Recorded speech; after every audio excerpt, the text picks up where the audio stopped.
Western nations continue sending weapons to Ukraine as the war rages on, but some military experts will argue even with more tanks, artillery, and missiles, it still could not be enough. Retired Lieutenant Colonel Daniel Davis even wrote, in a best case scenario for Ukraine, it would take the better part of a year to be able to produce an armored combat capacity strong enough to expel the Russian army from Ukrainian territory. And even then, Ukraine may still not succeed. Lieutenant Colonel Davis joining us this morning right here on the National Desk. Great to see you. Good morning to you. Good to be back. Thanks for having me. Based on your combat experience, I know you've been in tank battles during Desert Storm and years of experience serving in these armed units. Talk us through this. Why are these resources not going to be enough to save Ukraine?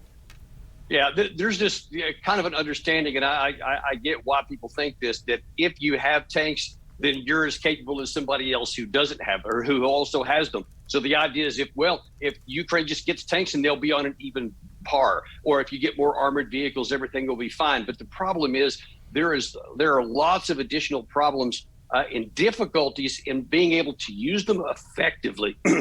For example, you can't just put somebody in a tank. It's not a matter of saying, all right, here's how you use the fire control system. Here's how you drive it. Okay, go fight it. Because you have to be trained on how to use the system. You have to understand gunning is not merely a matter of, all right, put the reticle on here and pull the trigger like it is in a video game. You have to understand when to engage. You have to understand how the enemy fires. You have to maneuver calibrate the system so that it can even hit the target. Otherwise, you could just be shooting rounds into the air and never hit anything. And then there's the fact of fighting the tank. And you have to have a trained crew that knows how to work together. All of that takes time, every single level. And you have to go from the platoon to the company to the battalion and so forth, all the way up.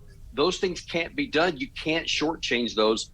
And if you fight without having the training, then you could end up actually wasting this asset and just getting it killed.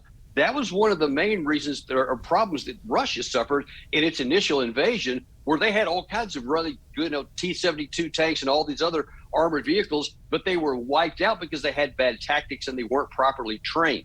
We have to make sure that doesn't happen with the Ukraine military, but we also have to be very cognizant of the fact that you can't shortcut this, and this is not going to happen in overnight. So we need to be aware of just the limitations here. So, Lieutenant Colonel, what will help, do you think? What's going to end this? Well, you know what? We got to be honest. I mean, the cold, hard fact is that there's the fight that's going on in the Donbass right now, the fight that could determine the outcome of the war. They're going to fight it with what they have right now. There's nothing that you can just add right now that's going to change the dynamic, short of like saying we're going to join the war on your side and you're going to bring trained crews in. And of course, that would be disastrous and what I argue vehemently against, because that would expand the war. But the hard truth is they've got what they've got, and the outcome is going to be determined based on what's on the ground right now. Something kind of frightening that we're hearing right now. Russian Foreign Minister Sergei Lavrov told Russian state media that the threat of nuclear war is real and should not be underestimated. Colonel Davis, I want you to take a listen to what Secretary of Defense Lloyd Austin had to say about that, and then I'll talk to you on the other side of this. Listen to this. I think this any bluster about the use of possibility of use of nuclear weapons is very dangerous and unhelpful. Nobody wants to see a nuclear war. Nobody can win that. There's always a possibility that a number of things can happen, but again, I think it's unhelpful and dangerous to rattle sabers and speculate about the use of nuclear weapons. What's your thoughts about that? Well, look, I get it. You want to say it's dangerous to speculate it, but the problem is all of these weapons we keep putting into Ukraine and all the support we keep giving and all the the sanctions that we do, and then the open declarations that we're trying to weaken the Russian armed forces. I mean, what we have to be aware of is that there are reactions and responses to things, whether we like them or not.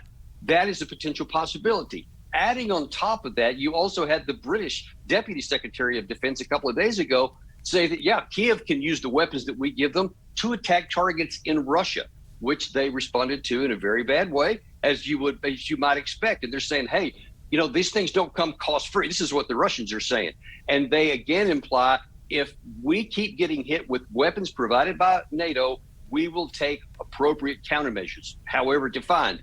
And every bit of that keeps having the possibility of expanding the war and possibly bringing us into it, which would be disastrous. And we have to really, really calculate, how much we should help, how far we should go. Is it going to help Ukraine, or is it possibly going to expand the war? And that's something I don't think we do enough of. I want to ask you about what happened yesterday when President Biden announced former Marine TREVOR was released from a Russian prison as part of a prisoner exchange. Reed was exchanged for a Russian pilot convicted of drug trafficking.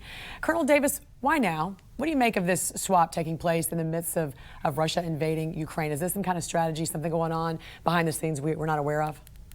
Yeah, this has been going on for many months. So this is not anything new per se. But it finally came to fruition for many reasons we don't yet know behind the scenes. But the one thing that we'll say that there is at least a silver lining and a bit of positive in that this shows that even during wartime, when we're, really antagonistic towards one another, diplomacy is still happening behind the scenes. Mm-hmm. And those contacts could be useful in the future, especially if we get anywhere close to being able to have a negotiated settlement, or if we can use our ability to help foster a deal between Ukraine and Moscow.